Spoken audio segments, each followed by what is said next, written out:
વડોદરા જિલ્લા દૂધ ઉત્પાદક સહકારી સંઘ એટલે કે બરોડા ડેરીના આગામી 2.5 વર્ષના વહીવટ માટે પ્રમુખ અને ઉપપ્રમુખની વરણી કરવામાં આવી છે।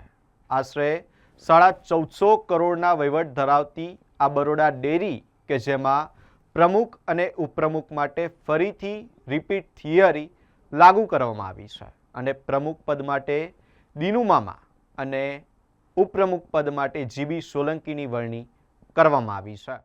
બરોડા ડેરીના બોર્ડ રૂમ ખાતે યોજાયેલી ખાસ બેઠકમાં ભાજપ પ્રદેશ મોવડી મંડળ દ્વારા મોકલવામાં આવેલ મેન્ડેટ ખોલવામાં આવ્યો હતો।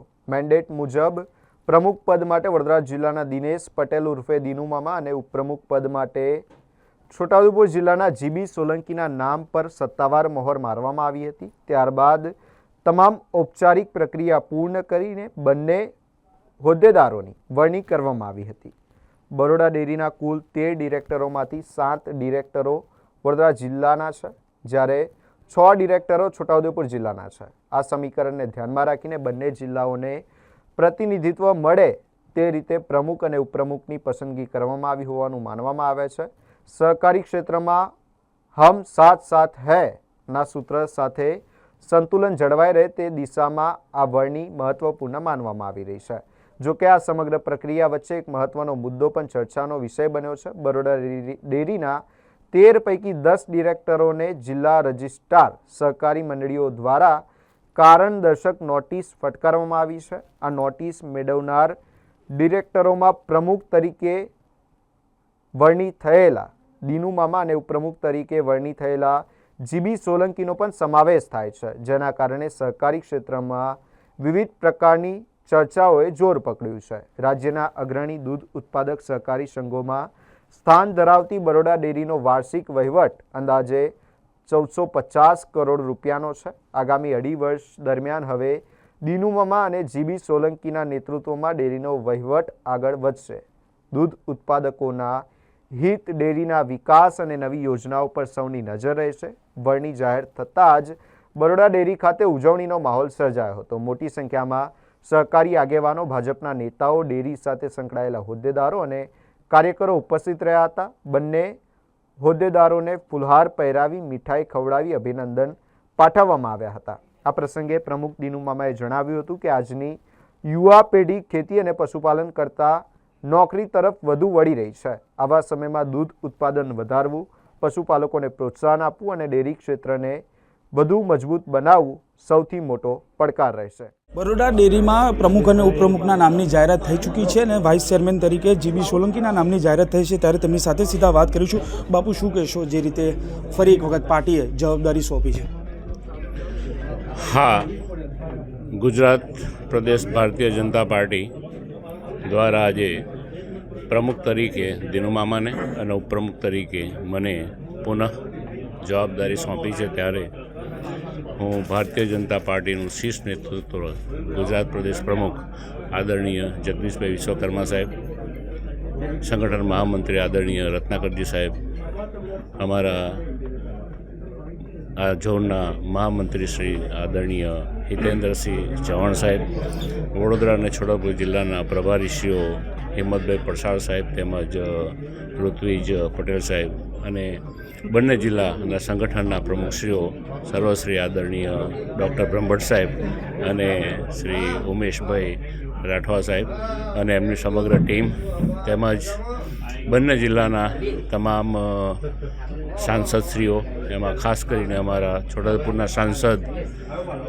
જશુભાઈ રાઠવા સાહેબ અને મુકેશભાઈ રાઠવા સાહેબ, તેમજ અમારા ધારાસભ્યશ્રીઓ અભયસિંહ તડવી સાહેબ, રાજેન્દ્રસિંહ રાઠવા સાહેબ અને જયંતિભાઈ રાઠવા સાહેબ, તેમજ જિલ્લા પંચાયતના પ્રમુખ શ્રી ઉપેન્દ્રભાઈ રાઠવા સાહેબ, એ તમામ આગેવાનો એ એકજૂટ થઈ અને છોટાઉદેપુર જિલ્લામાંથી તો માત્ર એક જ નામનો સેન્સ આપ્યો હતો અને વડોદરા જિલ્લામાંથી પણ દીનુ મામાની પ્રમુખ તરીકે વરણી થાય પુનઃ, એના માટે તમામ સાંસદશ્રી તેમજ આપણા તમામ ધારાસભ્યશ્રીઓએ પુનઃ એમનામાં વિશ્વાસ વ્યક્ત કરી અને એમના નામની સેન્સ આપી હતી અને એને ધ્યાનમાં લઈ અને ભારતીય જનતા પાર્ટીએ પુનઃ અમને બંનેને જવાબદારી સોંપી છે। તો પુનઃ આ જવાબદારી સારી પેઠે નિભાવવા માટેનો પૂરો પ્રયત્ન કરીશું. બાપુ, હવે ડેરીનો વિકાસ અત્યાર સુધી તો સારો ચાલતો, પરંતુ હવે શું નવું શું આપશો? હવે વધુ સારું કરવાનો જ પ્રયત્ન કરીશું. અમારો પ્રયત્ન હંમેશા સારું કરવાનો રહેશે, અને સારું કરવાના પ્રયત્નો કરીએ એટલે માણસ માત્ર ભૂલને પાત્ર, અને કામ કરે એની ભૂલ થાય, ન કરે એની કદાપી ન થાય.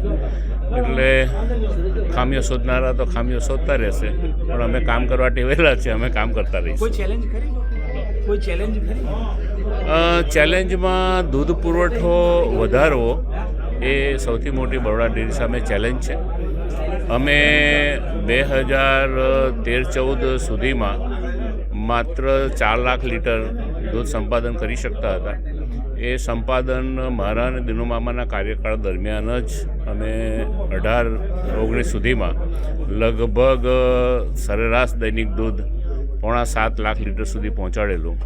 પણ વિતેલા થોડા વર્ષોમાં નિરંતર પશુપાલનના વ્યવસાયમાં જે રસ છે એ ઘટી રહ્યો છે.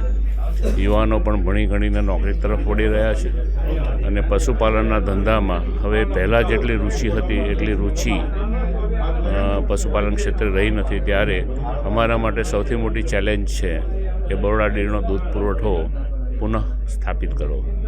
બિલકુલ, આ હતા વાઇસ ચેરમેન જીબી સોલંકી. તેઓ સ્પષ્ટપણે કહી રહ્યા છે કે જે પ્રકારે જે ચેલેન્જ છે આજના યુવાનો અને કહી શકાય કે જે દૂધ પુરવઠો ઓછો ઘટી રહ્યો છે તેને પહોંચી વળવા માટે આ એક ચેલેન્જ રહેવાની છે. ત્યારે ફરી એક વખત પાર્ટીએ બંનેના નામની જાહેરાત કરી છે, અને પ્રમુખ તરીકે દિનુ મામા અને સાથે ઉપપ્રમુખ તરીકે જીબી સોલંકીના નામની જાહેરાત કરવામાં આવી હતી. કેમેરામેન નિહાની સાથે Surat Solanki, spark today news, Vadodara. આપ સૌએ બરોડા ડેરીની ચૂંટણી જોઈ. ચૂંટણીમાં પણ એક તરફી જ રિઝલ્ટ બધે મળ્યા છે. 13 ડિરેક્ટર એકબીજાથી જોડેલા છે, બધાને હાથે રાખીને ચાલેલા છે. ક્યારે કોઈ દૂધ ઉત્પાદક કે દૂધ ઉપભોક્તાઓ ત્યારે અહિત કરવામાં કોઈને રસ ના હોય ત્યારે પાર્ટીએ જે અમારી પર ભરોસો મૂકીને અમને રિપીટ કર્યા તે બધા પાર્ટીના તમામ આગેવાનોનો ખૂબ આભાર માનીએ છીએ. ડેરીના જે ડિરેક્ટરોની મંડળી પર 81ની નોટિસ આપી હતી, એનું શું થશે આગળના દિવસો? એ કાયદાની પ્રક્રિયા પ્રમાણે કાયદો જવાબ આપતો આવ્યો છે. કાયદો કાયમ માટે જવાબ આપે છે. એ વહીવટની અંદર નોટિસ આપલેનો એક જે શિરસ્તો છે એને વધારે મજબૂત કરશું કે જેથી ફરી નોટિસ ના પડે. આજે તમારી વરણી થઈ છે, પણ ધારાસભ્યો નથી દેખાયા, તો આગામી 2.5 વર્ષ ફરી આ જ પ્રક્રિયા રહેશે, વિવાદોથી ઘેરાયેલી ડેરી? એવું કંઈ અમે તો માનતા જ નથી, અને દર વખતે ચૂંટણીમાં કઈ કોઈ ધારાસભ્યોની ઈચ્છા હોય તો આવે છે, બાકી આવે બધા એવું તો કંઈ હોતું જ નહીં. પણ અમે બધા ભારતીય જનતા પાર્ટીના કાર્યકરોના આગેવાનો એ અમારી પર જે ભરોસો કરેલો છે ભરોસો મક્કમ રાખશું, અને પાર્ટીને ક્યારેય અમારા કોમ વતી નીચું ના ગળવું પડે એ રીતના કામ કરતા આવ્યા છે, અને એ પ્રમાણે કામ કરશે. હરી ઈચ્છા બળવાની. આ તો નવું છે નહીં, 13 વર્ષથી ચલાવીએ છીએ. આજે મેં નીચે કેટલાક મિત્રોને આપણા મીડિયાને કીધું હતું કે પાર્ટીનો જેનો આદેશ આવશે, મેન્ડેટ આવશે, એને અમે સ્વીકારવાના છે. 13 ડિરેક્ટરોએ આગેવાનો સામે એમની જે લાગણી હતી એ લાગણીને પાર્ટીએ માન આપ્યું છે. એ બદલ બધાનો આભાર માનું. તમારા બધાને આભાર માનું છું. ધક્કામુક્કી ના કરો, પડાપડી ના કરો, અને હારા કોમ મેં બધા ભેગા રહી સાચાને મદદ કરો. ફરી એક વખત રિપીટ થિયરી, તો ફરી એક વખત અમારી પણ કામ કરવાની જે થિયરી છે એ અમે પણ રિપીટ કરીશું. ધારાસભ્યો નારાજ છે, આયા નથી કોઈ ધારાસભ્ય. ઘણા બધા ધારાસભ્યો એવા છે કે જેને ધારાસભ્યો નારાજ નથી, પણ ચૂંટણીની તારીખ નક્કી થાય તો ડિરેક્ટરોએ હાજર રહેવું જોઈએ, અને ગાંધીનગરમાં મિટિંગ હોય અને જરૂરી મિટિંગ હોય ત્યારે ધારાસભ્ય શ્રી ગાંધીનગર પણ હાજર રહેવું પડે. મારા પર ફોન આવી ગયા બધાના, બધા બોર્ડની સાથે છે, કોઈ નારાજ નથી. બાપુ હવે ડેરીનો વિકાસ કેવી રીતે આગળ વધશે? અત્યાર સુધી તો સારો ચાલતો પરંતુ હજુ શું નવું શું ડેરી? બસ અમારા પર આક્ષેપો તમે જે કહો છો એ આક્ષેપોના જે પથ્થરો ફેંકવામાં આવે છે એ અમે બધા ભેગા કરી રાખ્યા છે. હવે એ જ પથ્થરોના પગથિયા બનાવીશું અને બરોડા ડેરીને ઉપર લઈ જવાનો પ્રયત્ન કરીશું. નોટિસ પણ આપવા જે મળી છે નોટિસ કેવી રીતે કાયદાકીય કેવી રીતે આગળ? નોટિસ જે મળી છે એ નોટિસ ઓડિટ પ્રક્રિયાનો એક ભાગ છે. ઓડિટ દરમિયાનમાં કોઈ ખામી જણાય તો એ ખામીઓનો સ્પેશિયલ રિપોર્ટ કરવાની ઓડિટરની ફરજ છે અને એ સ્પેશિયલ ઓડિટર રિપોર્ટ કરે તો પછી એના આધાર ઉપર આ જે સ્પેશિયલ રિપોર્ટ છે એના જે ઉપસ્થિત કરેલા મુદ્દા છે તેના અંગે કાર્યવાહી કેમ ન કરવી એની કારણદર્શક સૂચના આપવી એ જિલ્લા રજિસ્ટ્રારશ્રીનો અધિકાર છે ને ફરજ છે. એના ભાગરૂપે આ પ્રક્રિયા ચાલી રહી છે. જમા પાછું પોઝિટિવ ફેક્ટર કયું રહ્યું કે જેનાથી રિપીટ કરવા પડે?